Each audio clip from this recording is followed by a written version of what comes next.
Hey everyone, it's Adam Helfman from Hire It Done. Welcome to the podcast. If you're thinking about going solar, I've got Jay Penfil. He's our solar expert. If you want to save money on your electric bill, you want to know if solar's right for you, or if you even live in an area where solar works, tune in. I've got Jay Penfil from Verde Solutions. They're a national solar company. Welcome to the podcast, Jay. Thank you, Adam. It's good to be here. So, Jay, let's get started right into the whole thing about solar. Can you explain in simple terms what is solar power and how can a solar power panel actually turn sunlight into electricity? It's really quite simple. The sun has a thing called ultraviolet rays. The ultraviolet rays are sent into the earth and it heats us. It gives all kinds of energy. We've created what's called a solar panel made with cells that receive those ultraviolet rays, convert them into electricity.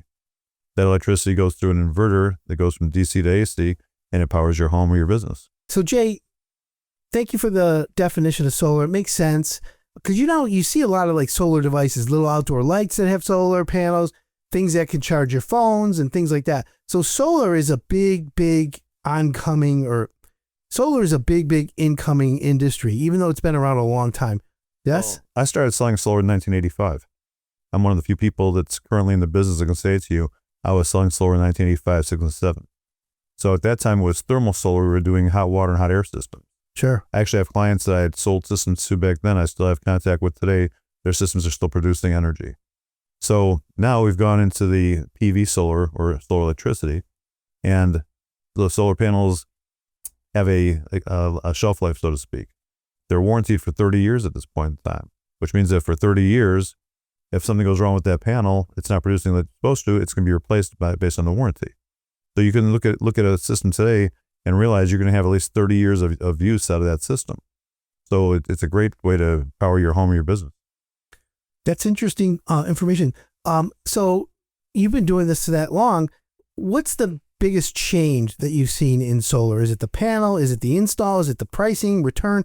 What's the biggest change that's driving the sales in solar? I think that at this point, the world, globally, we are all understanding that we need to find ways to have renewable energy. Solar is one of the greatest things. And if the sun burns out, we don't have to worry about it. No one's going to live. If the sun burns out, we're all gone. So as long as the sun is shining, we have energy to capture. And by using solar panels, like you said, for the lights in our parking lots, for our cell phones, for all these various different things, the power is there. All we have to do is have a cell that can capture those ultraviolet rays and convert them into electricity. Let's talk about the efficiency of that, because obviously the sun, it's free. The panel absorbs the sunlight and converts it to electricity. Mm-hmm. The conversion, obviously there's percentages, and we don't need to get into the weeds or the details or the engineering of it, but there's got to be some sort of efficiency. It's like a car that gets 10 miles a gallon and the car that gets 100 miles a gallon. Mm-hmm. The 100-mile gallon uses less energy or less gas. How do we measure the efficiency, or how do we know like solar is efficient? Well, I've done this for a long time myself personally. I've been able to track my clients and watch what they've had going on. I've got a client we installed, for example, down in Romulus that has 2 buildings. It's a commercial client. He has 260 panels on each of his 2 roofs. And we used to use his location as a staging for a demonstration for prospective clients. Sure. So I went there in December, for example, of 2020, on a day when it was rainy, hazy, and ugly. And the panels were producing more than 50% of his consumption at that point in time. And the reality is that ultraviolet rays cut through cloud cover. Some people will sometimes say to me, oh, well, if I was in Arizona or Florida, I'd do it. But here in Michigan, it's too much shade, too many clouds. Ultraviolet rays cut through the cloud. It's if you have trees that block it. If you have trees, leaves, taller buildings, obstructions on the roof, for example, shade is the enemy of solar. Okay. So if we have those kinds of issues, that's a challenge. The clouds are not a challenge. We get as much sun here as they do in Arizona. So a cloudy day is not a problem for solar.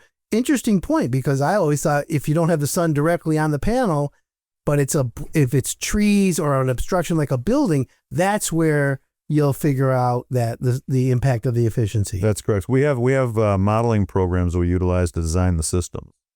And in those modeling programs today, they have tracking of the sun. So they know exactly. So every day of the year, they know where the sun is. Every hour of the day, they know where the sun is.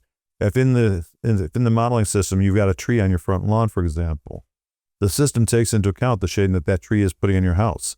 I can go into the system and I can erase the tree as if we cut the tree down. And the system will remodel to show what the sun is going to do for us with the tree gone. So I can tell the client, with the trees here, you'll get this production. If the trees are removed, we'll get this production. Now, I'm not telling the client they should cut down their trees because cutting down trees is not going green.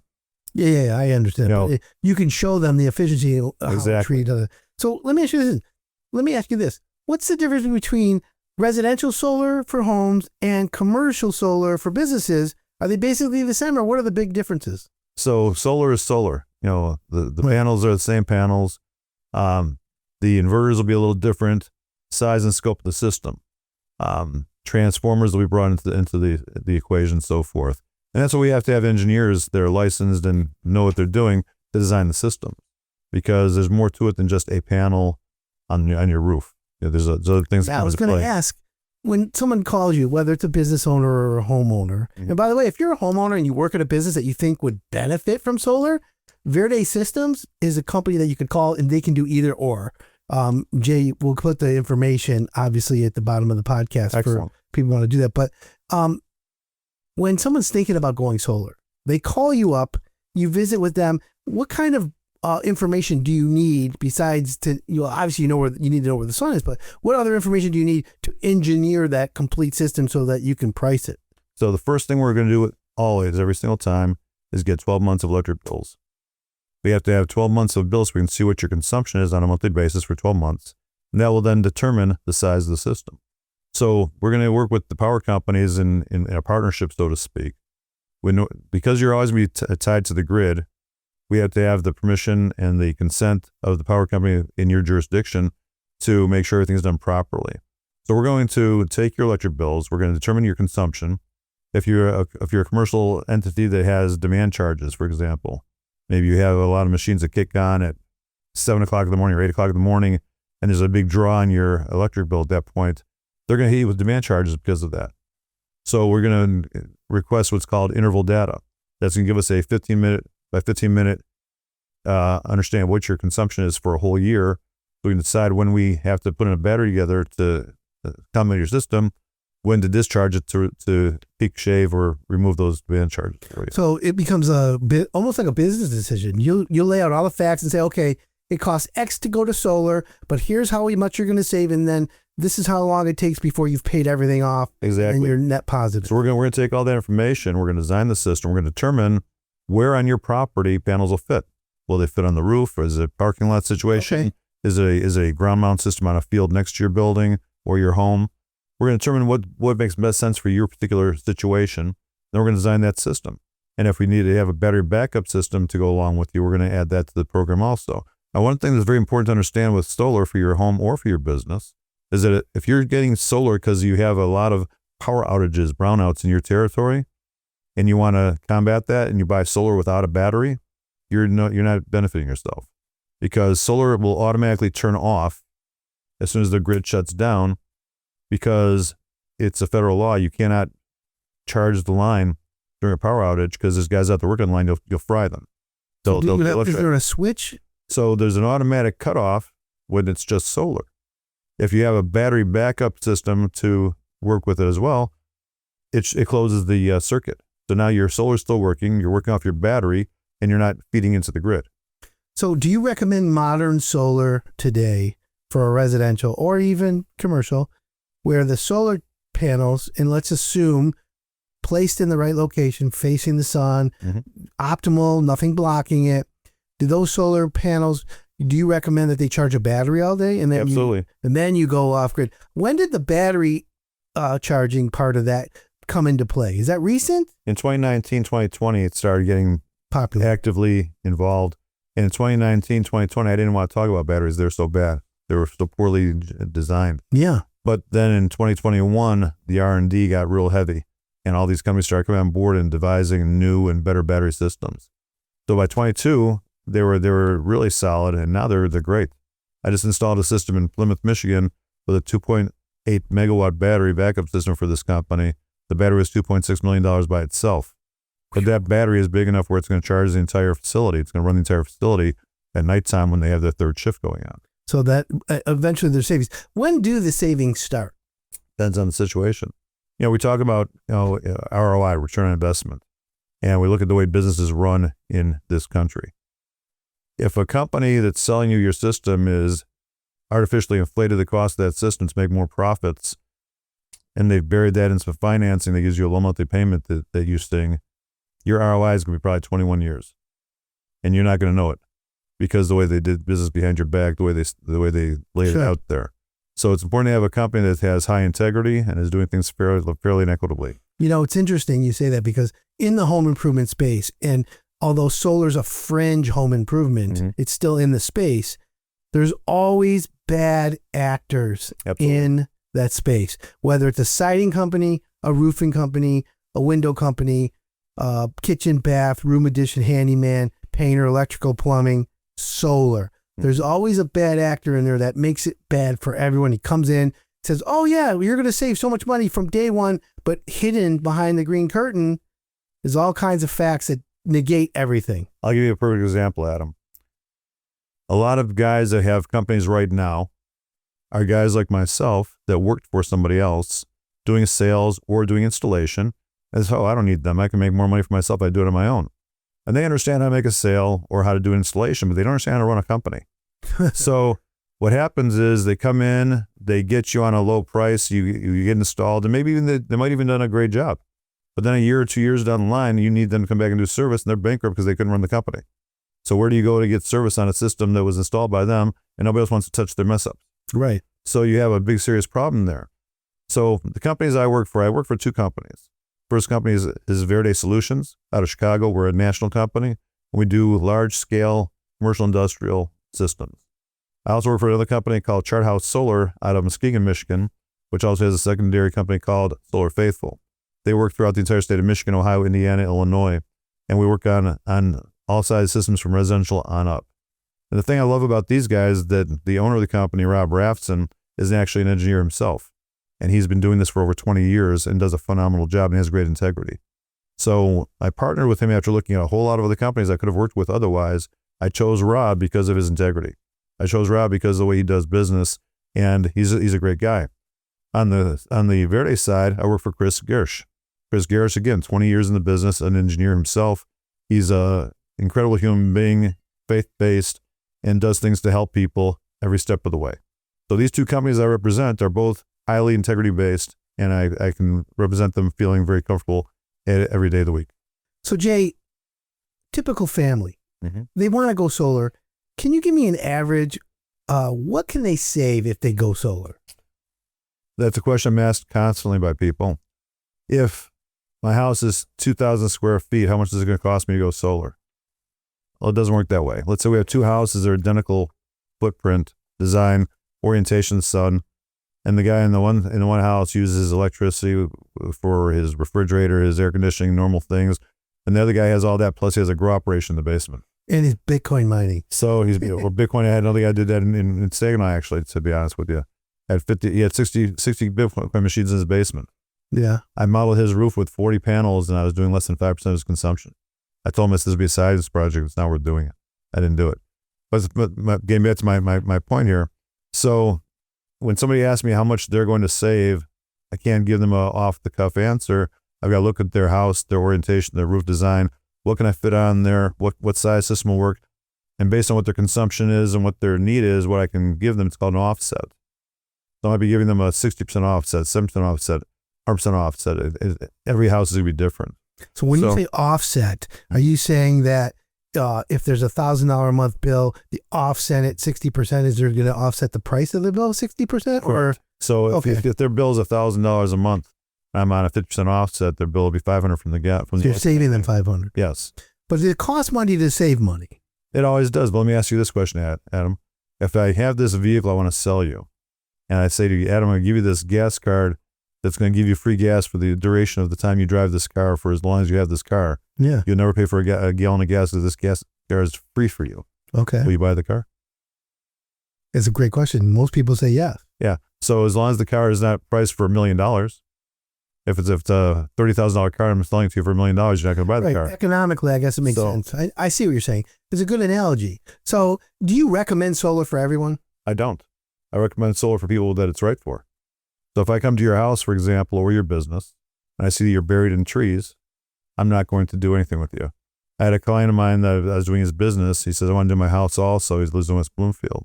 I get to his house to do the evaluation of his house. His neighbor on the south side of his house has 5 mature maple trees shading out his entire house. So I said, I can't do anything for you. He said, why? I said, well, those trees are shading you out. He said, well, XYZ company, I won't name another company here. XYZ company was here yesterday, and they told me that the ultraviolet rays will cut through those leaves. I said, don't walk, run. Run away. By the way, interesting that you point that out. I don't want to shade on the negative of every industry, but in the home improvement space, including solar, there are unscrupulous companies, salespeople will come out and tell you whatever you want to hear to get you to say yes. That's correct. Can you give me an example?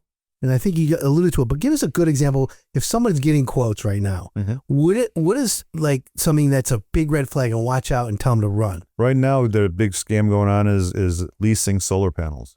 Let us lease you these panels. The problem with the leasing program is there's a 5% accelerator in that pricing structure. So every year, your price of paying for those solar panels went up 5%. You're never going to own them. They're not going to have a lease to own. It's a lease until you're done, and if the lease is over, you don't want to keep it going, they'll take it off your house. The purpose of having solar is to own your power, own your energy. There's a expiration date to a payment on a loan, and you own it. And the panels don't turn off when the payments stop. They keep going for as long as the system's up there. And at this point, the panels are warranted for 30 years. So as long as nothing goes wrong with those panels, for 30 years you're producing, and probably going on longer than that. So when you say PV panels, photovoltaic, right? Like every year cars get more efficient, tires get better, things last longer. What's the lifeline or the progression of like every, Murphy's Law, whatever they call Moore's Law, every 18 months, it's something, technology doubles. How are we with the timeline of solar? So several years back, we had some incredible improvements in solar panel cells. And since that time, they've been perfect, but they haven't gotten better.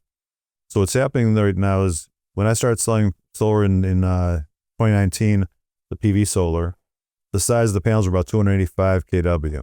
Okay. Now they're 500 kW. Same panel, same size. The panel has gotten a larger footprint. There are more photovoltaic cells per panel. They haven't improved the cells, but they got more cells per panel, making a larger footprint. So you have a panel takes larger space, but the cells are not producing the individual cells are not producing more electricity today than they were 5 years ago. There's just more of them per panel. So we're working with 500 kW panels now. Is there a percentage, like they say, if it's efficient, 35%? 19 to 20% usually. 19 to 20%. So when it gets better, as the percentage efficiency gets up, the return gets quicker. Correct. Okay. As soon as that happens, I'll call you and I'll tell you, Adam, they got better. And are they? They eventually will, but they haven't in recent times. Okay. They've gotten bigger, not better. Okay. Now there is a type of panel that's called bifacial. Okay. So bifacial panels have cells on the bottom as well as the top, and they're used on buildings that have a nice white surface, because the reflection off the roof will make them about 15% more production. So in a situation where you're on a white roof with reflection, bifacial panels are really good for you. What about the basics of installing a solar panel? Let's say we've decided we're going to do it. We got a good idea. We're going to save some money. Now it's time to we got permission, putting them on the roof. You're drilling holes in the roof to put panels on. Am I right? So it's really important to understand. And that's a great thing you brought up just now, Adam. When you look at your roof, you got rafters. Correct. And you have plywood. Yep. And if the installer does things properly, he's drilling through the plywood into the rafter. Correct. To anchor that system. If he doesn't do things correctly, which I've seen too often, he ends up dropping some anchors in between the rafters. Correct. And now you've got an anchored system to a piece of plywood, and the winds are blowing, and you got fluctuation and movement in the panels, and now you got stretching out of that hole, and now you got water leakage. Now you got damage to the house. Who guarantees the roof? The installation company. Okay, got it. So here's the thing that's really important. When we do an installation through our companies, we are always working with the roofing company that did the job. So we want to get a hold of the roofing company. We say to them, we're about to put solar on this roof that you installed the roof on. We want to make sure that we're doing things that do not disturb your warranty. So we're going to sit down with that roofing company and find out what their parameters are and make sure that we're using hardware that's going to work with them and not against them. We don't want to go and destroy somebody's warranty situation. Very important. Now, when someone does get new solar, what kind of warranty? You said the panels are 30 years, but what kind of warranty does the company that you work for offer the homeowner? It could be a 1-year warranty in terms of the labor. It could be a 5-year. It could be a 10-year. Depends on who you're working with and what kind of installation it is. So you're going to have workmanship warranty. You're going to have the hardware warranty. 2 different warranties there. Okay.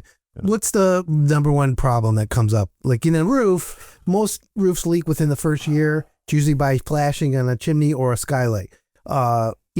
There are things that happen in certain industries. In the solar industry, what is something that a homeowner may say, oh no, this happens and it's an easy fix? What would it be? One of the things I've seen, unfortunately, way too often is where you'll have, let's say, for instance, there's panels on the roof of the house and on the roof of the garage.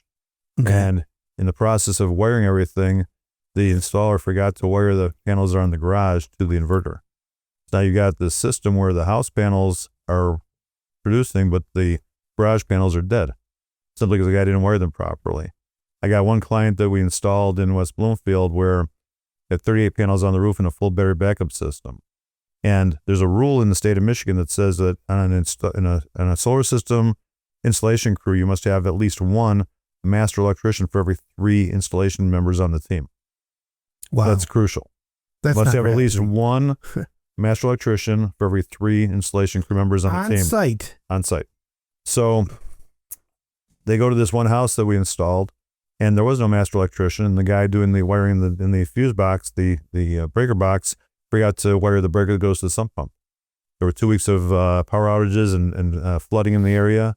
The basement got flooded. The sump pump didn't turn on. There was $12,000 worth of damage to the basement. Who's responsible for that? The insurance company from the power company, from the solar company. Wow. So they did get it fixed, but it took 3 months to get it done. And this family had 3 months of stink and crap in their basement they had to deal with because one guy was not a certified electrician and didn't do the job properly. So that's interesting. So there's things there that you have to look at.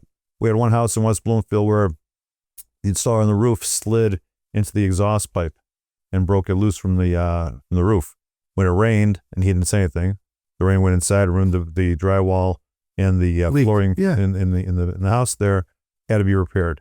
So you got to get guys that have integrity, that are trained properly. Installation is just as important as the product. Easily. Period. Easily. Well, that's what one of the mantras of Ireton, and we say it a lot, is the best roof is the one that's installed properly. The best furnace is the one that's installed properly. The best solar panel, the one that's installed properly. Does that make sense? So when it comes right down to it, I tell people this all the time. I can be the best salesperson in the world. I can talk and talk and talk and get you to sign the contract. But if my engineering team is not doing things properly, they're not designing properly, it's going to hurt you. If my installation crew is not right, that's going to hurt you. Doesn't matter what I say or do. The company behind me has to be able to do the job properly. And it took me a while to find these 2 companies I work for to be comfortable and happy. The job I just finished in Plymouth, for example, for $1.5 million is a 0.5 megawatt of solar. It's 494 kW of solar. Wow. Okay. That could light up a neighborhood. There were 3 companies that came to the table to do this job. I was one of 3. At the end of 5 weeks of negotiation with the company's president, he calls me on the phone and he says, Jay, out of the 3 companies we're talking to, you are the most expensive of the 3. However, your engineering team was so on point with so many things that the other 2 companies didn't bring to the table that they didn't understand the complexity of this installation. I can't go with either of them. You win the contract. So we finished this installation for 494 kW of solar, 2.8 megawatt battery backup, and 8 EV charging stations on one property. So I won that because of my engineering team, not because of my ability to sell. I got in the door because of my ability to sell. We won the job because my team was proper. My team was. Well, that's just as important, and that's interesting and a good point for anyone thinking of solar. It's not always price, because the solar is going to save you money over time, which is important. Once panels are installed, okay, and you're up and running, Is there maintenance that a solar panel needs? No. When it comes down to it, people say, well, what about a dust storm, which we don't get too many of here in Michigan? What about, this, that, whatever? The snow and the rain are generally enough to clean off those panels. Okay. It's that simple. You don't want to go up there and mess with the panels. You don't want to cause a problem with the wiring. I got a friend of mine in Windsor that had a unique situation. The power company in Windsor years ago made this stupid mistake for themselves, and they told the community, if you put solar on the roof, we will pay you 88 cents a kilowatt for everything that you feed back into the grid. And my friend jumped in when they brought it down to 68 cents a kilowatt. He put 52 panels on his roof. He was making $1,100 a month off the overproduction that he was sitting back. Nice. So in the wintertime 4 years ago, he saw a lot of snow on the panels. So he went up on the roof to sweep off the panels. And he slipped. He broke both his legs and broke his back in 4 places. Ouch. So when I sat down with him, he was back and healed up again. He was okay. I said, so what'd you learn from this experiment? He says, I don't need the overproduction. If snow's on the panels, let it go. Snow is a shade issue. When you've got snow on your panels, you're not producing. So doesn't the panels produce a little bit of heat so the snow will melt off? No, doesn't. Not true. The false thing people tell you. So in this area of the world, you got 3 to 5 weeks collectively each year that you're going to have a sufficient amount of snow that you're not going to produce anything. Okay. So if you have a single-story house and you have a roof rake with a rubber edge on it, you can pull the snow down from the ground. That's safe. But be careful. Don't go up on the roof and slip and fall and hurt yourself. Let me ask you this. Mm-hmm. Just because I have some knowledge of window technology. Sure. Nanotechnology. Some windows have in when they make the glass a coating that's nano coating that, like a Rain-X. Remember Rain-X for your windshield? Sure. Can they do a nano coat or something on a solar panel to reduce dust or reduce that? Or is it makes that not? There are some products I've seen on the market that are aftermarket that you can get to spray down your panels, and it's doing exactly what you're talking about. There's a guy here in Michigan that does that. Actually, I can't recall his name right now, but I met him through. But you believe it? Does it help? Yeah. Okay. It'll help. There's that situation. It'll help. I haven't seen any of the companies doing it themselves. So it's definitely an aftermarket situation, but it's available to you. Let me ask you this. Let's clear up what are some common misconceptions that solar power, that for the listener or the viewer today? The greatest lie, misconception told by solar salespeople is once we install you'll never have an electric bill again. They actually say that? Yes, they do. And it's unfortunate they say that because it's an absolute lie. You have to remember that when the sun goes down at the end of the day, your panels are dead. Moonlight? Well, you can't get no. If you don't have a battery backup system, you're buying electricity from the power company. Correct. So there are going to be times when you're buying power from the electric company, even if you have a 100% offset. There's going to be times you're buying electricity. If you have a battery backup that's big enough, then maybe you'll buy a whole lot less. But you're always going to have an electric bill. Okay. So, and that's what, the thing is, so the future of electricity, because of electric cars, they're saying the grid can't handle it now. We're getting rid of coal power plants. Mm-hmm. Solar seems to be the big elephant in the room. Solar and wind both. Okay. So why is there it seems like the momentum for solar to get it, it's not the easiest. You've got all kinds of bureaucracies, political games that get played. And I don't want to touch into that because that'll be another 5-hour show for us. But the bottom line is that there are things that get in the way. The power companies get in the way. And I don't want to mention any companies specifically, but there are some companies that are easier to work with than others. And like I said, you have to have a interconnection agreement with the power company. So there's reasons for that. Number one, you're tied to their grid. You've got a transformer outside your house that's got to receive any excess power that you're not utilizing. So when you have your system turned on, it's creating energy. The energy has to go somewhere. It's going to go to feed your refrigerator and your other appliances in your house. It's going to go into a better backup, or it's going to go back to the grid. It's got to go somewhere. It can't just sit around. So for everything you're not using, consuming, or storing, it's going to go back into the grid. If you have a day where you're gone, you're on vacation, and everything that you're making is going back to the grid, and the transformer outside your house cannot handle that volume of electricity, it'll blow that transformer. So for that reason, the power company has part of the interconnection agreement program is determine if everything is going to function properly. And if your transformer outside your property is not big enough, The power company will say to you, in order to install this system, you have to upgrade that transformer at your cost. So you're going to pay for it. They're going to own it. It's their transformer. You're going to pay for it because it's for your convenience to have that solar system. But that's part of their program is they want to make sure it's safe, that they're not going to blow anything up. That going to cause fires. I've heard some problems where there's generators that have gone on and the transfer switch didn't work in a house, but I've never heard anyone have a problem where solar didn't switch over in a power outage. But if you don't install it right, correct, the same thing happens. All right, let me ask you this question. How, the future of solar, obviously it's going to get more and more every year. I believe solar is a very good, viable option. What impact, and I don't know if you've asked this or if anyone's ever asked this to you, but I'm going to ask it. How much impact now and how much do you see in the future will AI have on solar? In terms of? AI being like the smart charging, figuring out the maximizing the solar days or where to put things, or does AI not impact solar yet or in the efficiency of it? I don't know that AI will ever impact solar. It's a matter of they might develop AI programs to determine system designs and things of that nature where it takes the human element out of designing. That's possible. Okay. But I haven't seen that. Nobody, as you said, nobody's asked me that question yet. In a typical home, homeowner wants to cut their bill in half. They're done because, we've never seen the power companies lower the rates. And they're not in my whole life. Right. They're not lowering rates. Yeah. So now I want to spend some money to save money. I want to get some credits. I want to do some solar. It's always going to go back to how much roof space do you have, what ground space do you have, what's the orientation of your house, what kind of production can we get for you? I got a lot of trees, so I'm not. Your house is a dead issue. Okay. My house is the same as yours. Surrounded by trees. People say to me, Jay, you're in solar. Is your house full of solar? I'm covered with trees. My girlfriend loves our trees. The trees aren't getting. I'm not cutting trees down. And it's important to understand, and I'm going to say this because you just brought that up too. When people say to you, go green, cut down the trees and add solar, that's not going green. Trees are what gives you your oxygen. They give you shade. They give you all kinds of things that are important in life. Right. Going green is not cutting down trees. So if somebody has trees around their house, I don't go in and say, hey, let's cut down your trees. My first question is, do you love your trees? If they say, no, I don't love my trees, in fact, that one's dying and it's got to be cut down, we can talk. But it's not going green to cut down trees to add solar. So we have to determine why you would want to cut those trees down. Is it really a necessity? Do you really want those trees there or don't you?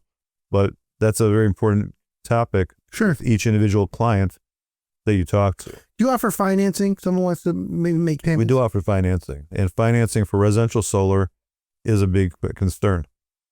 The reason I stopped doing residential solar a couple of years ago is because of the financing mechanisms that are being utilized and the damage I saw done to clients. I've seen a lot of clients have to file bankruptcy because when everything was said and done, they couldn't maintain their finance.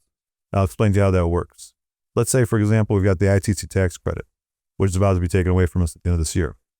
But the ITC tax credit is just that, it's a tax credit. So one of the things that people lie about in our industry is say, hey, Adam, you're going to have this house installed with solar. Your system's $100,000. There's a 30% tax credit. That's a $30,000 tax credit. So here's what's going to happen, Adam. You're going to sign the contract today. We're going to install that system. And then you're going to have 18 months of amortization based on the net cost of the system, which is $70,000. The cost of the system less the tax credit, right? Sure. So what we're going to do, Adam, we're going to amortize your payment at the net cost, or $70,000, for the first 18 months. That's going to give you 18 months to file your next tax return. Get that check back from the government. The government's going to send you a check that says tax return, a tax credit on it, which is not what happens. And you're going to take that check and you're going to apply it to the principal with the finance company and levelize that payment. What's going to happen actually is that you have a $30,000 tax credit. And let's say you pay $5,000, $6,000 a year in federal taxes. How many years of it? Let's say you pay $5,000 a year in federal taxes. Take you 6 years to realize the entire tax credit, right? You have 18 months from now, you got a balloon payment you got to come up with. Okay, so now there's 18 months, you cannot come up with that additional money. And now that payment just goes up because of your new balance being higher than it should have been.